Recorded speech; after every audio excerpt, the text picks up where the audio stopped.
she must come back. Make the Yanya Fata. The creamy wood for you, my one, I'm ready to get back. I don't know, Tizo, aka, I want Petari.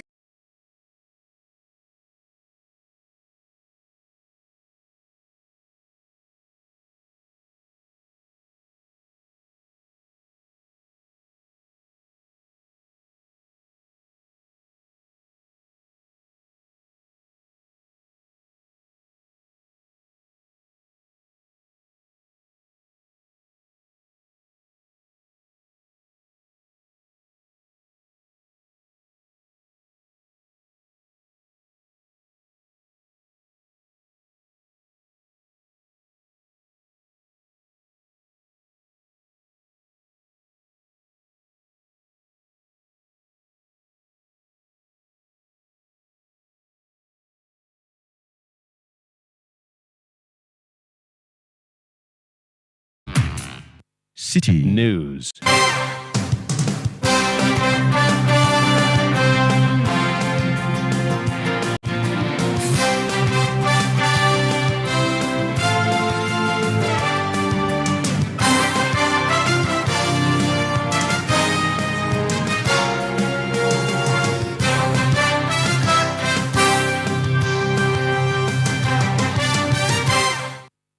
It's midday. Hello, good afternoon, and welcome to Citi Prime News. My name is Zoe Abubeidu Ado, and I'm here with Wilma Obobisa Coleman. The news is live from our studio at number 11, Dr. Martin Loop in Adabraka, Accra. Coming up, toll workers welcome decision by the special prosecutor to management to suspend proposed partnership with Tema Energy and Processing Limited. We are very happy that the OSP has taken this matter serious and they have moved into action as quickly as they can, and it's really commendable. Also coming up, Majority Leader Osei Chairman Sabunsu denies rumours of lobbying for the role of running mate to the NPP flag bearer. Still ahead, Ministry of Lands and Natural Resources sets up committee to investigate the death of two brothers protecting a mining site at Infante in the Ashanti region. We've set up a committee to investigate the matter, and I believe they've been on the field. They are working on it, and they will bring back the report for us to, in a way, disaggregate it. And later, some Ghanaians in Libya call on the Foreign Affairs Ministry to step in to release counterparts locked up by Libyan authorities. This news is live on all our partner stations across the country. We are live in the Western region on Beach 105.5 FM in Takrady, Bono region, Green 95.9 FM in Sunyani, Ashanti region, Focus 94.3 FM in Kumasi, Orange 107.9 FM in Kumasi, Volta region, Revival 99.3 FM in Tajevu, Radio Bimbela 91.9 FM, it's in the Northern region, Upper East, Tanga 93.7 FM in Boga, and in the Upper West region, we are on Tonsong 97.3 FM in Wa and Drapa 96.1 FM in Wa. Citi Prime News at 12 midday. Update you on all the running stories and connect you to the newsmakers. Many thanks for your time this afternoon. Now, the Majority Leader, Osei Chairman Sabunsu, says he is not involved in any campaign for the position of a running mate in the New Patriotic Party. Former Minority Leader Haruna Idrisu had advised the Swami MP to focus on his oversight responsibility as leader of government business in Parliament rather than campaigning to be running mate to Dr. Mahmoud Baumia, reacting to similar comments from other persons, including Minority Chief Whip Gavins Agboja. Mr. Osei Chairman Sabunsu said he was not campaigning. I don't know why my colleagues, anytime we get up, they want to really link me up with something, running mate for them. Yesterday, my colleague, the former Minority Leader, was saying that I'm concentrating on my running mate campaign.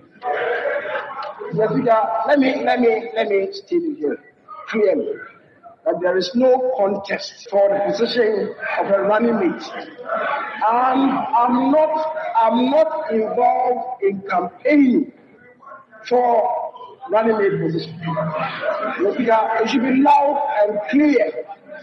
It should be loud and clear.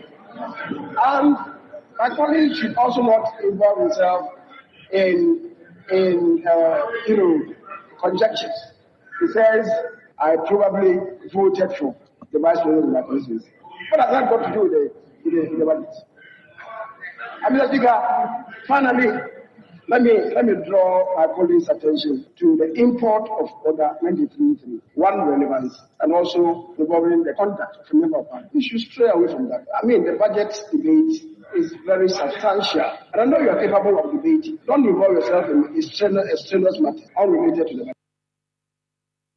You had the majority leader and member of parliament for Swami, Osei Che Mensah Bonsu. Now, the Water River Authority, VRA, says the Akosombo Dam is now safe and in better state after it spilled millions of gallons of water from the Volta Lake. The VRA says it was forced to spill to save the dam. Addressing a press conference in Accra, CEO of VRA, Emmanuel Entry-Dakwa, says the dam is safe and secure. As dam managers, we are to maintain a balance between the integrity or safety of the dam and the consequences of a spill that will be required to protect the dam. Thankfully, too, our dams are safe and secure. That was the CEO of VRA, Emmanuel Entry-Dakwa. Now, president of the Ghana Institution of Engineering, Engineer Kwabena Bimpong, is proposing a long-term solution to the challenges posed by the Akosombo Dam. He says despite the potential high cost of this endeavor, such a proactive measure would significantly mitigate the risks to both lives and properties in the event of a recurring disaster. In an interview with Citi News, Engineer Bimpong urged prompt action to prevent the occurrence of another disaster in the future. Happen again is an act of God in terms of the rains coming. But then we as human beings can do something. 10 years ago it happened, and then maybe some 40 years ago or 20 years ago it happened. So yes, it's a risk. So anybody who stays within the flood plain should understand the risk that you are exposing yourself. If it is possible to resettle those who were worst affected to higher grounds, that would be, in my view, the best thing to do. So I think it's affecting about 7 or 8 districts. And of course, it's going to be, expensive. I believe so. That should be the long term. You heard President of the Ghana Institution of Engineering, Engineer Kwabena Bimpong.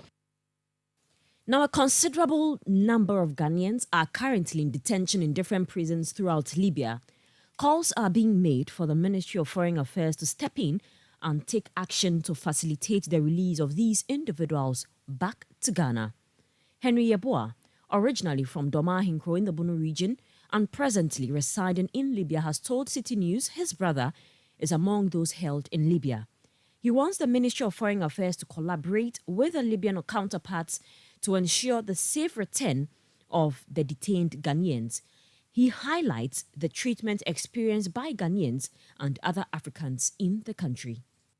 There are a lot of Ghanaian citizens who has been kept in Libya prisons. If you go to Musrata, there are a lot of Ghanaians who has been kept there. If you go to Grian, Jandoba, there are a lot of Ghanaians there. If you go to Azara, there are a lot of Ghanaians there. We have been calling the Ghana embassy here, but there is no any effort. We haven't seen anything. So we don't know how to do now. This issue is bothering us. In fact, our brothers are going through a lot. Their system in prison there is very, very bad. Even the food they eat, the water they drink, everything is bad. We don't know what to do now. So we are here to plead on their behalf to see what Ghana leaders can do. We need foreign minister, Ms. Shari Ayikoboche. Madam, due respect, we want you to help us through these issues.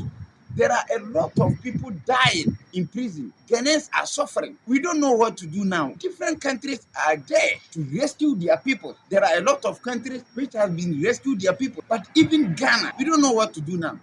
We don't know what to say.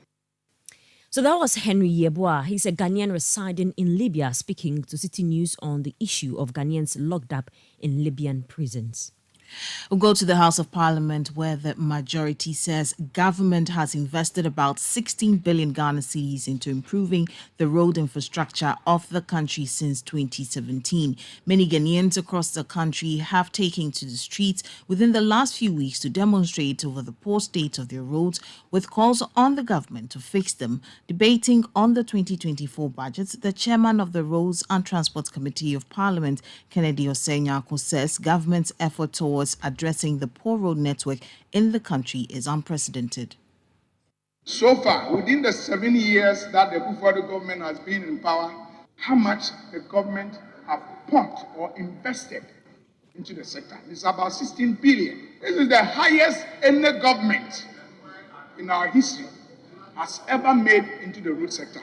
16 billion. The Kufuor government is a government that is committed in resolving the many challenges that we have in our road sector. I know the issues are many in the sector, and no one government will be able to resolve all that problem, but it is about the commitment. It is about the commitment. Mr. Speaker, there are several of these roads scattered around the country that government is currently embarking. That was the chairman of the Roads and Transport Committee of Parliament, Kennedy Osei-Nyarko. The municipal chief executive for Gan West, Clement Wilkinson, has warned that the completion of the Ofankor to Nsawam Junction Road may face delays unless the Electricity Company of Ghana and the Ghana Water Company Limited promptly reposition their pylons and water lines along the stretch. He says these infrastructure elements are currently impeding the progress of the project. Speaking to City News, Mr. Wilkinson said immediate action ought to be taken to address the issue. The challenges that we have right now is about the utility service providers. We have Ghana Water. I think they have their lines within the service road, and Electricity Company have their lines within the service road.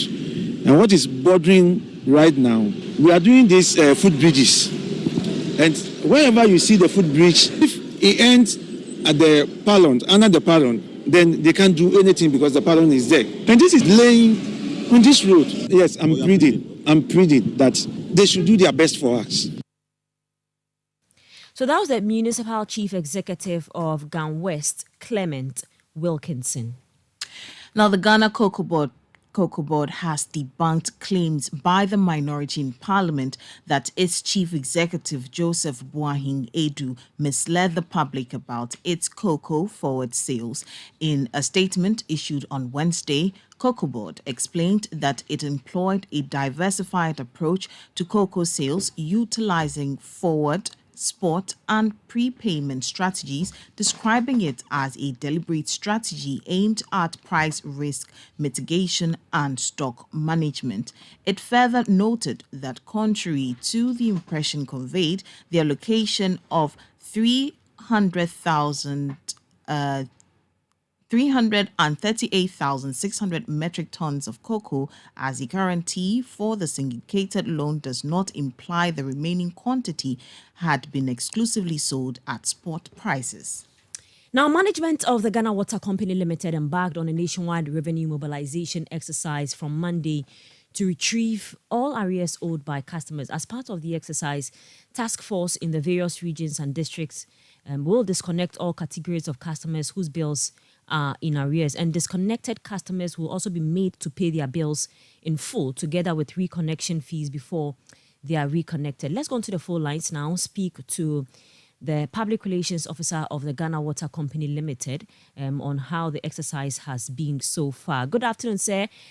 If you can hear me, what has your assessment of the week-long exercise been? Yes, I think everything is going on well, as anticipated.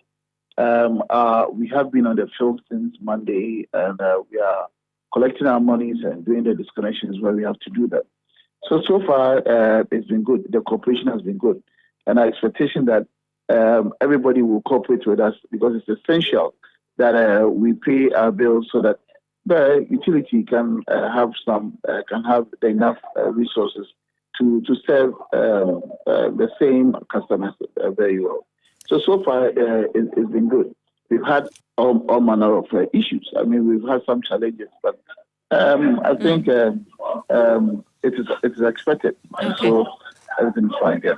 All right, but what issues stand out for you really from your exercise around the regions? What issues are coming out? Is it people, illegal connection? What is standing out for you? Exactly. People involved in illegal connections and people who are also trying to negotiate for some payment and all that. At least if you want to negotiate for some planned payment, you need to pay a substantial amount. And people are giving all manner of excuses, which doesn't really work for the Ghana Water Company Limited. But our guys are on the field. They're very strict to the instructions that have been given them. You either pay or you get disconnected. So that is how it has been. And that's how it's going to continue. You either pay or you're disconnected. All right. So with this exercise ongoing, is it individuals or commercial or residential facilities that are faulting more? Hello, sir.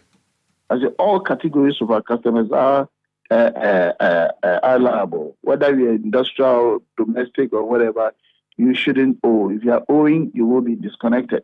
And so, or you are disconnected, we ask to pay the full amount, including the reconnection fee, before you are reconnected. Okay, those involved in illegal connections, I want to advise everybody that if you know you do not have documentation on the connections to your home, come to the Ghana Water Company Limited at the nearest district office so that we'll have your connection regularized. Other than that, when you are arrested, you'll be prosecuted. And that is what is happening currently. They're giving the people some time. Or just like I'm informing everybody, go and report yourself so that you regularize. Or when we come around to identify it, then we'll have to penalize you for it. And so there's no mercy. There's no mercy at all. I mean, it's affecting our operations. And so we can allow that. Because when things do not go well, the Ghana Water Company is blamed. More the little money that we collect to invest into the system for people to, or for us to enable us actually serve our customers better, the monies are with them and they are not paying. Okay, so where are we going to take the money from? To buy chemicals? Where are we going to take the money from? To do extensions, to repair best, to maintain the facility. Look at what is happening in the western part of Accra now. The pumps are down. We need money to have them repaired. Okay? The equipment are old. We need to change them. We can't always rely on government. The little that we have to save some general millers by these expensive customized pumps.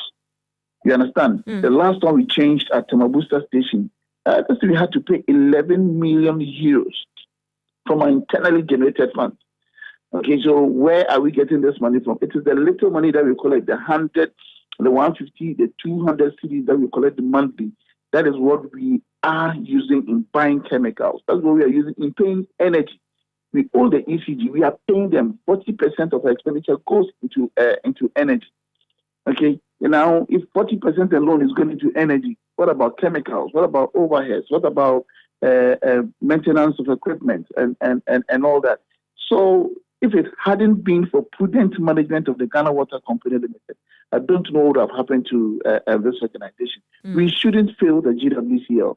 The GWCL is there for us. The little that is expected of us is to pay our monthly bills. Just the little that you have to pay after consumption.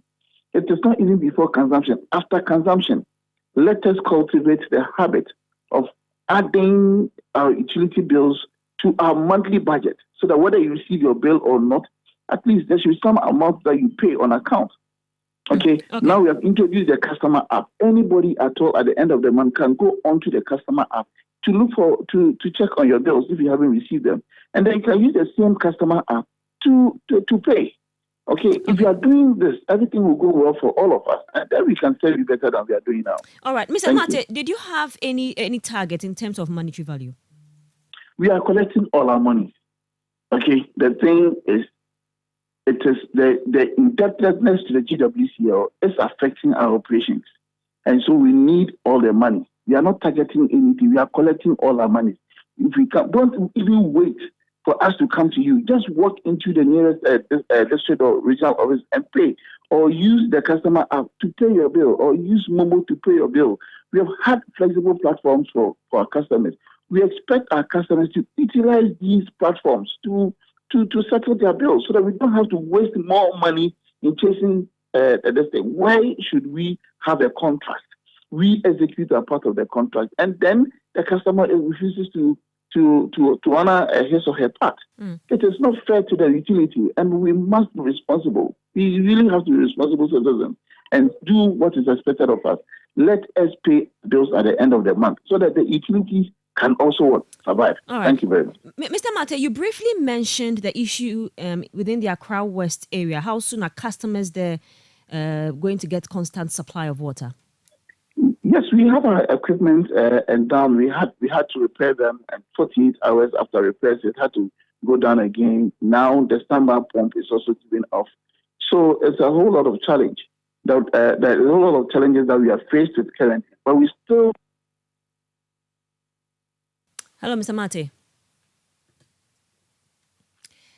It appears we've lost Mr. Stanley Mate on the line there. He's a public relations officer for the Ghana Water Company Limited, and he earlier spoke about the company embarking on a nationwide revenue mobilization exercise. It began on Monday, and they are retrieving all arrears owed customers. He was explaining the issue with regards to the Accra West, or supply of water to customers in the Accra West area. For over a month, residents within the Accra West haven't had water. The Ghana Water Company issued a statement indicating they had challenges. He was explaining that, and we had that technical issue there. So we'll try and see if we can get Mr. Mate on the line again to conclude on his statement there with regards to the situation within the Accra West area. This is still Citi Prime News. My name is Zoe Abubedu Ado. I'm here with Wilma Obuobisa Coleman. Still to come,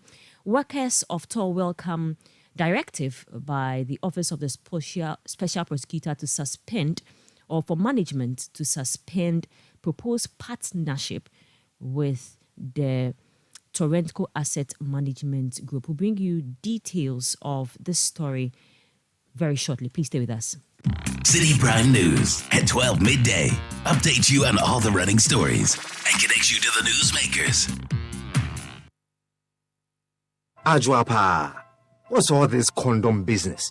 Oh, I've told her over and over again that she won't get pregnant, and she's still insisting. Oh, isn't she the same person who said we would not have sex till we go out for at least 2 years? For all this time? Oh, and she still can't trust me enough? Abba, when I try to do something small, no, condom this, condom that. So handsome man like me, she probably thinks I have HIV. Using a condom will protect you and your partner. Condoms are effective for protection against a wide spectrum of STIs and HIV infection. Don't take risks. Use a condom every time. Always come prepared. This advert is brought to you by the Ghana AIDS Commission. Citi TV is live on DSTV, GoTV, and HD+. On DSTV, find us on channel 363. On GoTV, we're on channel 117, and on HD+, get us on channel 108. On a digital TV, run a new search, but take note that without an antenna, you cannot access Citi TV. Citi TV can be accessed on any free-to-air digital box like the GoTV and HD+ boxes. Citi TV, it's your world.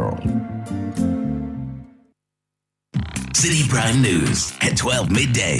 Update you on all the running stories and connects you to the newsmakers. You all come back. This is still the Citi Prime News. Now, workers of the Tema Oil Refinery have welcomed the directive by the Office of the Special Prosecutor for a suspension of the proposed partnership agreement by their management. TOR, under the proposed deal, will be leased to the Tema Energy and Processing Limited for $22 million for 6 years, and it's expected to refine up to 8 million barrels of fuel annually. But the agreement has been rejected by the workers as well as the minority in Parliament. In an interview with Citi News, the union's national chairman, Bernard Owusu, said they are hopeful the probe by the special prosecutor will expose discrepancies as pointed out by the group. We are hopeful and very happy that the OSP has taken this matter serious and they have moved into action as quickly as they can. And it's very commendable. And we hope and believe that they will do a right job. As a union, we know that there is some corruption, there is some collusion, and there is some act of conflict of interest in the dealing of Torenco and Tema Energy Processing Limited. And we believe that they will find out all those things. And those who are found culpable, they prosecute them to serve as a deterrent to others, not to go and do involve themselves in sex acts. Because we have only one state refinery. And if we want to sort of invest in the refinery, there should be a transparency. People should be allowed to express an interest. There should be an advertise for us to know exactly what the problems of the Mara refinery is. And those with expertise would sort of bid, and if they win, we hand over the refinery to them to make everybody go to bed and sleep. But for them to go and hide somewhere within this year, February, form a company, and in August, form another company, and they seek to go take over the refinery, it's not the best. And it's something that all meaningful Ghanaians should not entertain. Bernard Owusu is the national chairman for the General Transport, Petroleum and Chemical Workers Union. Now, the Lands and Natural Resources Ministry says it is awaiting the outcome of a committee's report on the recent death of 2 persons at a community mining site at Infante in the Ahafuano North District in the Ashanti region. 2 brothers, Abdul Samed Razak and Hashim Osman, who were protecting the mining site, died after a clash with a task force from the Forestry Commission. The incident heightened tensions in the area as relatives and angry youth threatened reprisal. However, responding to a question on the incident, Deputy Lands and Natural Resources Minister George Mekuduka disclosed that a committee has been set up to investigate the matter and the outcome is expected soon. I wouldn't want to preempt the outcome of the report. We've set up a committee to investigate the matter, and I believe they've been on the field. They are working on it, and they will bring back the report for us to, in a way, disaggregate it. And when we go through and anybody is found culpable, the person will be dealt with accordingly, because nobody is above the law. We need to follow the principles and spirit of the law to deal with some of these things. So we've set up a committee, and it's very unfortunate. We send our deepest condolences to the bereaved family, and we believe we'll not just sweep it under the carpet, make sure that we deal with the matter somoto. Was the Deputy Lands and Natural Resources Minister George Mekuduka. Now, residents of Danso in the Bosomefreho district of the Ashanti region wants government to protect the Dani River as it begins a community mining program in the area. The Dani River serves as a major water source for residents and farmers in the area, but there are fears the community mining could threaten the water body. There was heavy security presence during the launch of the program on Wednesday after residents threatened to resist the commissioning. The program was however launched with the Deputy Lands and Natural Resources Minister George Mekuduka assuring the constant monitoring of the site to ensure responsible mining. We've cautioned the leaders who are going to lead this project that the officers from Minerals Commission, the EPA, will be coming here periodically to inspect. If they so come and get a report back to the commission or to the ministry that they are not mining responsibly, we'll have no option than to close it down. And the perpetrators will be called to order by law. So it's not like we just doing anything anyhow, irresponsibly. No, as a government, there's a thought through projects that we would want to use to empower the youth, because we've been talking of ownership. How do we attain that level of ownership? You know, a journey of 1,000 miles will obviously start with a step. George Mekuduka is Deputy Lands and Natural Resources Minister. We'll stay a little while longer on the issue of mining because many water bodies in the country are under severe threat due to the alarming concentrations of chemicals resulting from illicit mining practices. A recent study conducted on water bodies in the Ashanti and Bono regions has revealed distressing patterns, emphasizing the urgent need to curb illegal mining activities. Citi News' Ashanti regional correspondent Hafiz Tijani reports on the unfolding environmental crisis.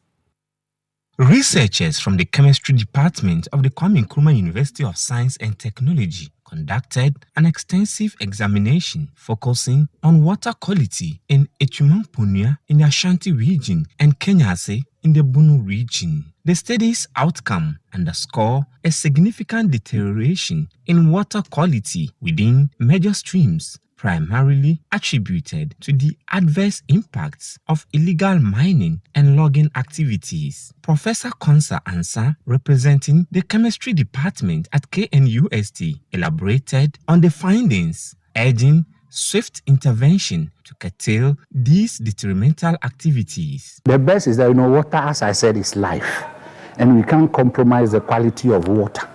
The best is to halt the activities of the illegal mining, right? And it takes, how do I put it, collaboration of all the institutions involved to halt these activities, because it just started from where from the satellite pictures that we took. You realize that the activities just started.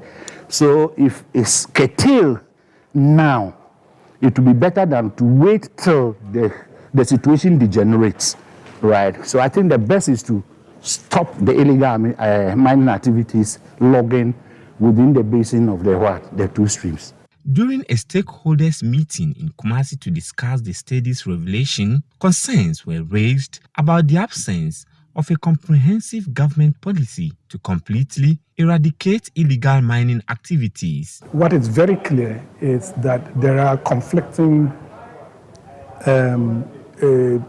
policies, and there is a major governance challenge that has to be dealt with, because you can see that most of the government institutions that have responsibility to deal with this problem, are handling different parts of the puzzle, and they are not able to collaborate effectively to deal with it.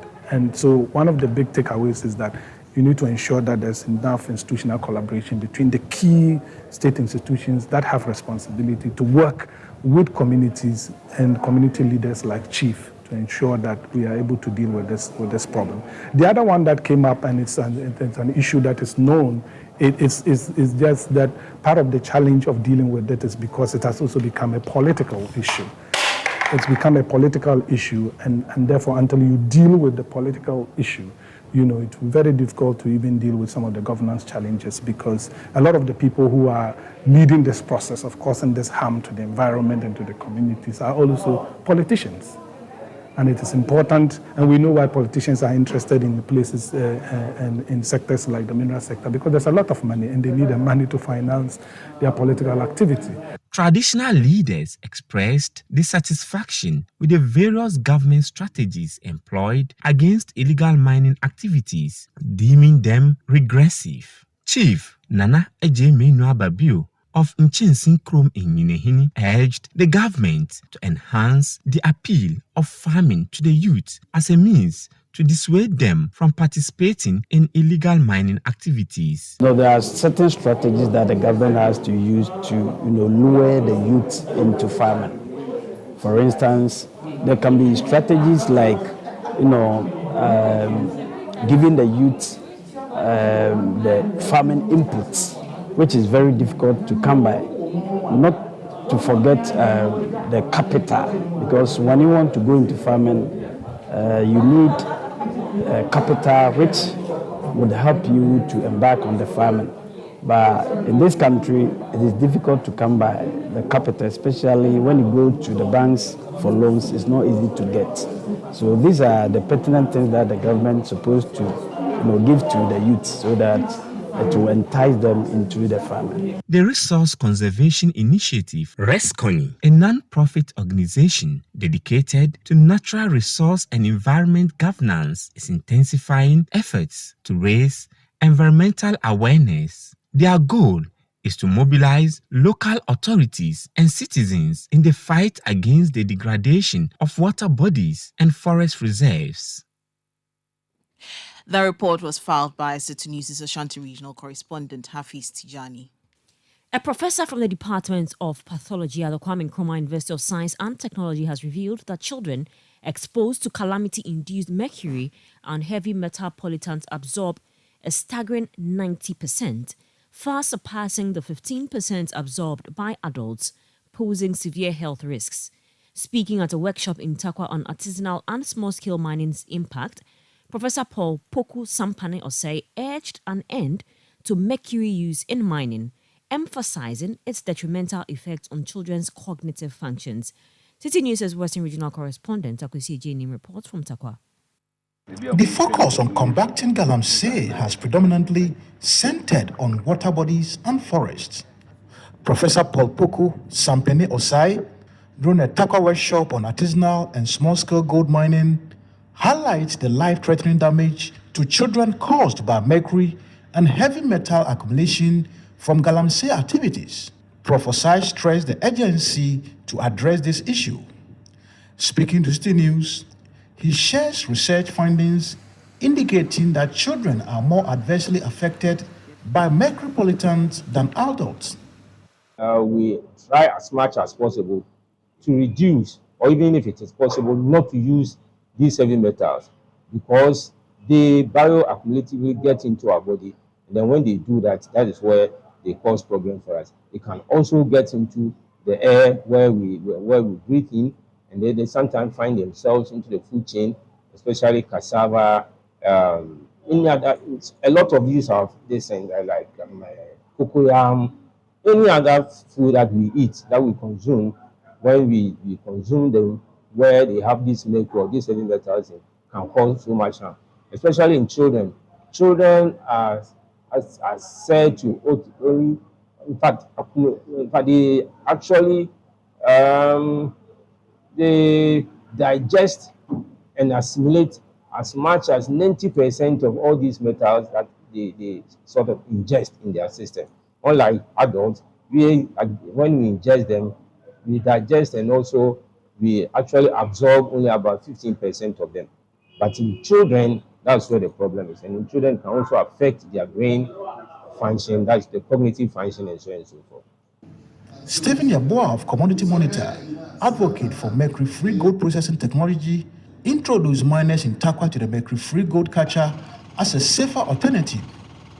The gold catcher technology presents a unique opportunity for small-scale miners to change the way they work. For a very long time, they've been working efficiently, producing less gold, and even worse, still polluting the environment and actually intoxicating themselves. So this machine, the crusher and the mailer and what you term the gold catcher is here to help. One thing is that this machine works faster. It recovers more gold and it doesn't allow for the use of mercury. So they have a mercury-free way of recovering gold, more gold in a better way. This is critical because we are all at risk. Water bodies are polluted, the forests are polluted, everything is being attacked. So this is the best way to really work and ensure that they're able to produce gold without destroying the environment. Napoleon Tando, PRO for small-scale miners in Takwa Center, applauds the introduction of the mercury-free gold processor, highlighting the need for funding support to transition away from mercury-polluting gold processing methods. MC for Takwa Nsayim, Benjamin Kesse, commends Commodity Monitor for building the capacity of small-scale gold miners, emphasizing the importance of environmentally friendly operations. There will be efficiency and effectiveness in their production. They will be able to cut costs, and the more you cut costs economically, the higher your profit, and then you also save the environment for all of us, because not all of us are into this mining thing. So if you produce, and then you secure the environment for all of us. Sustainability is what we're talking about. You continue to be in business, and society will also not be disturbed when it comes to the environmental hazards. That was a report put together by Western Regional correspondent Akwesi Ejeni. This is still Citi Prime News. Still to come, majority in Parliament says government will commission first 50 of the Agenda 111 hospitals by middle of 2024. Bring you the details of the story shortly. Citi Prime News at 12 midday. Update you on all the running stories and connect you to the newsmakers. National Health Insurance. Today, I will tell you why you need to have health insurance cover by the National Health Insurance Scheme. With over 500 medicines on the NHIS medicines list to take care of you and an extensive NHIS benefit package, the NHIS offers you financial risk protection against over 95% of disease conditions in Ghana. These include the 4 most common childhood cancers: breast cancer treatment, oral and eye care, free maternal health care from antenatal, normal delivery, forceps or cesarean section, and what's more, postnatal care is also covered under the NHIS. Remember, members aged 70 years and above also enjoy free elderly health care and pay no premiums or observe a waiting period. Let no one tell you otherwise. The NHIS guarantees your seamless access to health care. For further details, download the My NHIS app from Play Store or the App Store, or simply walk into any of the NHIS district offices nationwide. Terms and conditions apply. Call us on 054 444 6447 or 0302 746 447 for further inquiries. NHIS, your access to healthcare. This message is brought to you by the United States Agency for International Development, USAID.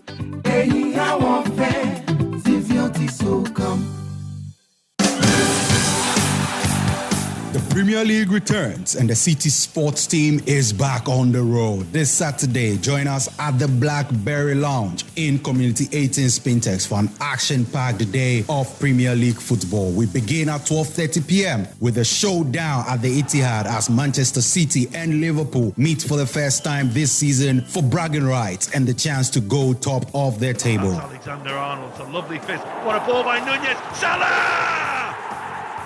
It's stunning from Liverpool.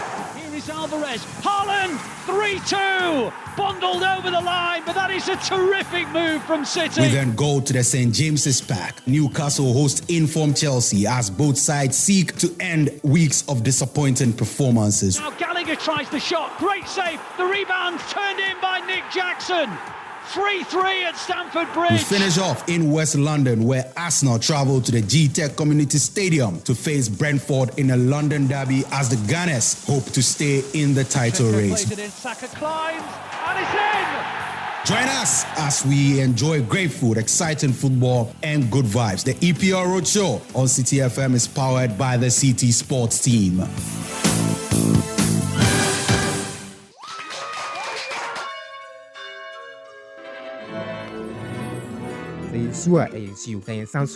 Happy birthday to you. Ashes to ashes, dust to dust. Throughout all life-changing moments such as graduations, weddings, funerals, birthdays, ATL is there to ensure you're never out of style. When you think fabric, think ATL. Log on to atlfabrics.com. Order and buy your favorite ATL fabric. You can also visit our shop at number 40 Kwame Nkrumah Avenue, opposite the Swansea Shopping Arcade at Accra Central.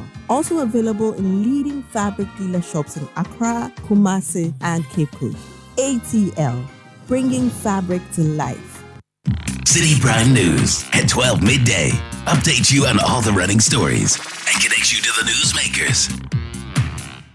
Thank you for staying with us. Now, the majority in Parliament says government will commission the first 50 of the Agenda 111 hospitals by middle of the year 2024.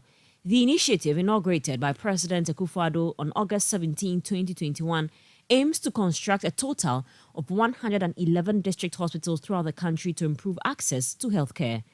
Vice Chairman of the Health Committee of Parliament, Patrick Boachi-Yadom, made the announcement of the commissioning where he contributed to the debate on the 2024 budget in Parliament.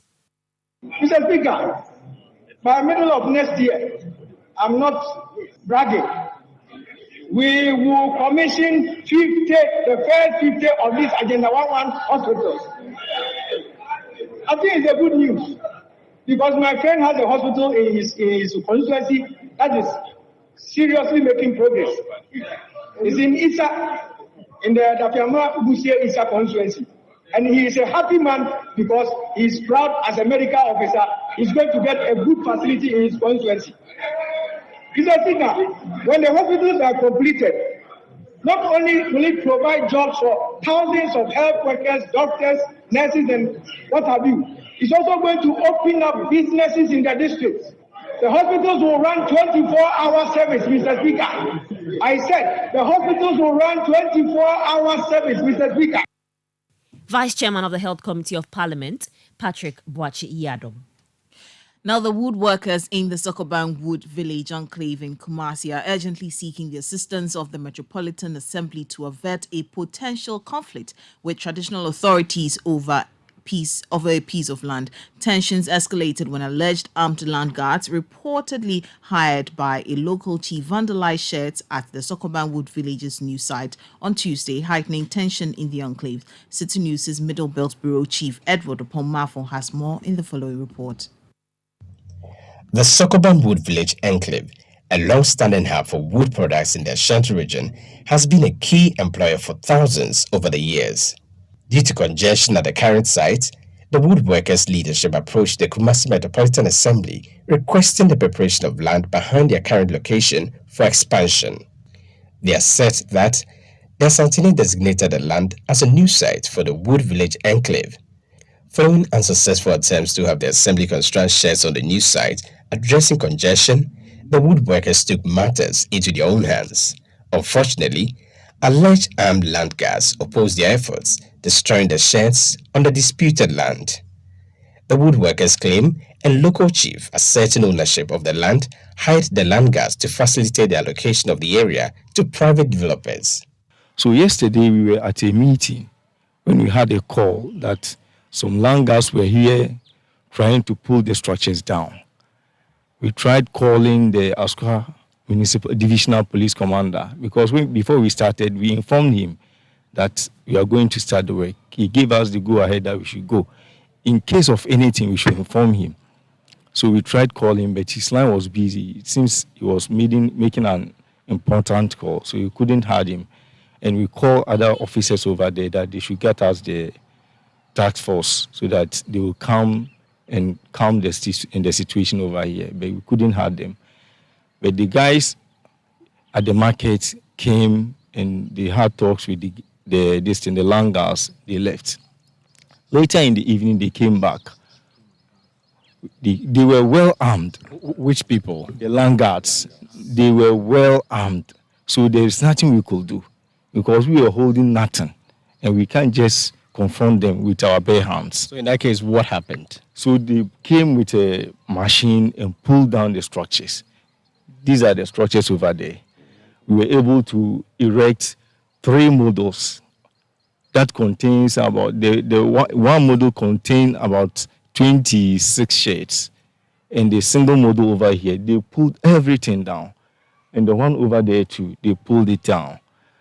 According to our investigations, it was the Udikru and the Tasehene over here who were, because yesterday I saw the Udikru myself over here. He was here threatening people that if they were not careful, there will be bloodshed over here. I saw him. Udikru of which area? Of Asago here. Per our check this morning, we lost a little over 300,000. That is currently what we have lost. As in the things that have been destroyed, yes. The ones that were destroyed by the alleged land guards. Yes. We've lost a little over 300,000 Ghanaian cedis. In fact, the woods you are seeing here are very, very costly.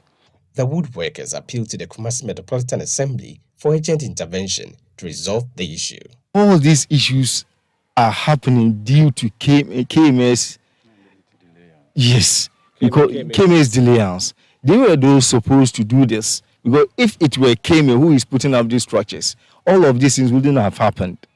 So it was KMA's delayance that is causing all this. So we want them to come in collaboration with us to take the task ahead. We don't want to do it alone. they should come so that we do it together. If the chief see them as the authorities over here, I don't think he can do what he did. Authorities at the Kumasi Metropolitan Assembly respond to the matter. As at now, we know that the chief of the area came to KMA, say that some compensations were supposed to be paid on the land. Now, mind you, that project was a central government project, and the central government secured the land on behalf of KMA. And so the project worked on some parts of the land, and then there was another vast land that was left behind. There are evidence that shows that the central government paid compensation to the then chief or to the then traditional authorities of the place. But then the current one is arguing that that portion that is now under contention, the compensation didn't cover that one. And so the assembly led by Honorable Pine, and in a meeting with the traditional authority, told them that he will want to cross-check from the highways because it was they that were building the road, and it was through them that the central government needed to relocate them from Angloga Junction to that place to be able to ascertain whether the compensation paid was for just a portion or the totality of the land. Because he's a new one, the other one has gone to the village, so it is this one who is there. And some of the artisans there came to KMA that they were occupying sheds of people, but those people have returned, and so they needed a space to also ply their trade there. And then the assembly told them that they would have to wait for a while for the assembly to construct a shed for them. And then they said they will want to, since the assembly has already made a land available to them, and then others are encroaching on the land by building houses, block houses there. And also their structures, if you go there, all the structures there are temporary for the artisans. They will want to do it themselves so that they can ply their trade and then leave where they are for the real owners to also come and ply their businesses or trade over there. And then the assembly gave them the go-ahead to go and construct their sheds on the land. But then with the confrontation between them and the chief, we just heard about it last night or this morning, that this is what has happened. And so the Metro Works engineer has been sent to the place to go and see for himself what happened there.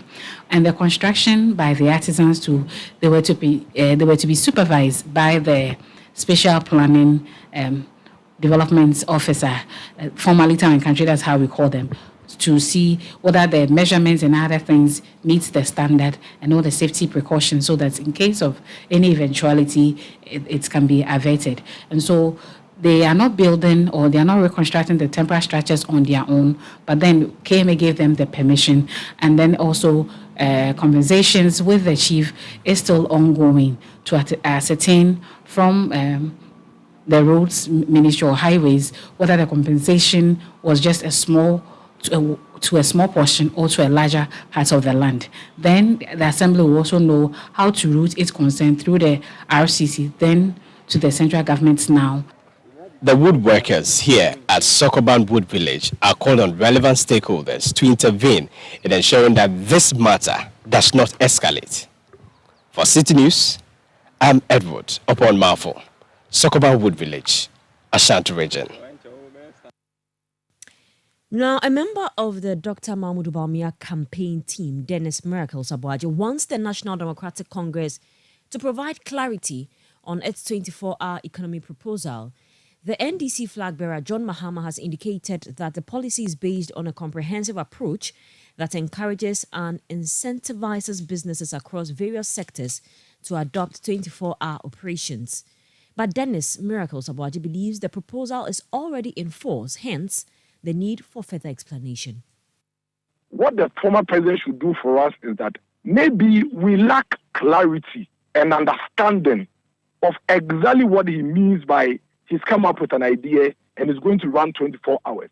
Maybe when he does that, then he can bring clarity. But there is nothing wrong with us asking questions about a proposal by a flag bearer, which we believe that it is a no idea at all. Because if you're not going to make it legislated and it's not going to be mandatory, how are you going to compel me, the pharmacy owner at Asaliboche, who is closing at 9 p.m. that at all costs, because you have a policy that says you run 24 hours, I should go and open. I will only open when I have demand for it. And again, the confusion around this whole proposal is that the interpretations from the NDC is too many. Dennis Miracles Abuaji is a member of the Dr. Baumia campaign team. Meanwhile, a member of the John Mahama campaign team, Beatrice Annan, insists the 24-hour policy is one of the sure ways to deal with unemployment. The biggest challenge confronting our nation is unemployment. And so if Miracle is telling us that because a certain part of the port operates 24 hours, because some individual fuel stations operate 24 hours, because you can sit in your room and send Momo, that is a 24-hour economy, it tells me that they simply do not have any idea as to how to create jobs for the teeming unemployed people in this country, and they simply do not understand what the 24-hour economy is. Beatrice Annan is a member of the John Mahama campaign team. Now, the University of Ghana has initiated a collaborative medical and students exchange program with the University of West Indies in Barbados. The transnational program for medicine initiative, spanning 6 years, aims to foster collaboration, cultural understanding, and prepare graduates for diverse healthcare environments. Medical students from the program would have the opportunity to complete their first 3 years of medical studies at the University of West Indies.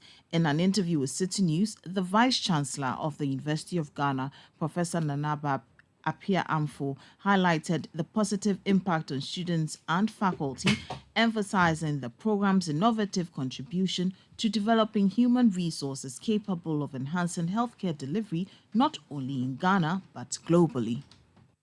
Today we signed an MOU, and that also provides opportunity for student exchange. And so for our students who are having their program full-time here, there will be the opportunity for exchange to spend some time at the University of West Indies, particularly when it comes to their electives. And we are looking forward also to having some faculty exchanges. We are capitalizing on the strength of the two universities to provide a very strong training for our students. You know that whenever two institutions or even two individuals come together, they come together with their respective strength, and so the end product is usually very well done. Also, the students will have the opportunity to be trained in two different cultures, and that puts them in a position to be able to deliver healthcare to varied clients. You heard the Vice-Chancellor of the University of Ghana, Professor Nanaba Apia Amfo. Government has clarified that the accommodation of a certain clerk of parliament was sold in 2015 and not 2019. A statement from the Parliamentary Service revealed that the official accommodation of a certain clerk of parliament at cantonments was sold in 2019 to a private developer, while other properties assigned to Parliament suffered similar fate. Debating on the 2024 budget, the Minister for Lands and Natural Resources, Samuel Abdullahi Jinapo, reacted to the issue.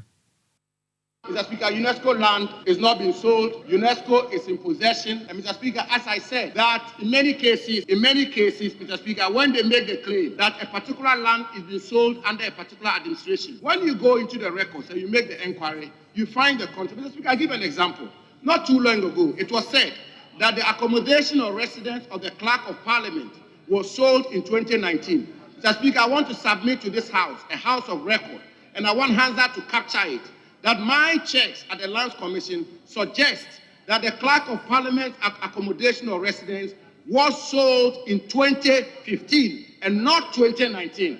Mr. Speaker, the then Minister for Works and Housing gave an offer to a private developer in 2015. A lease was granted to the developer in 2015. These records are unimpeachable. It happened in 2015 and not 2019. It just so happened that the developer, having bought the land in 2015, having been given an offer letter in 2015, having been granted a lease in 2015, took possession in 2019. So by all intents and purposes, Mr. Speaker, the land was sold in 2015 and not 2019. Samuel Abdullahi Jinapor is the Minister for Lands and Natural Resources. Now, the Ministry of Sanitation and Water Resources is proposing the setup of a water fund dedicated to supporting the water, sanitation and hygiene wash sector. The ministry highlights that despite the Ghana Water Company and other agencies' commitment to ensuring quality, the current state of affairs requires additional measures. For the ministry, the fund is essential to address the adverse impact of activities like sand winning and mining in the wash sector. Speaking during the 2023 wash sector performance review meeting, Sector Minister Frida Prempeh emphasized the necessity of this fund as a means to assist the other agencies in enhancing water quality and improving other water facilities. And that's how we end Citi Prime News, which came to you live from our studio at 11 Dr. Mortiloop in Adabraka, Accra. For more news, log on to citinewsroom.com. My name is Zoe Abubeduado, and I'll see you with Wilma Obobisa Coleman. Many thanks for your time. Citi 97.3. More variety.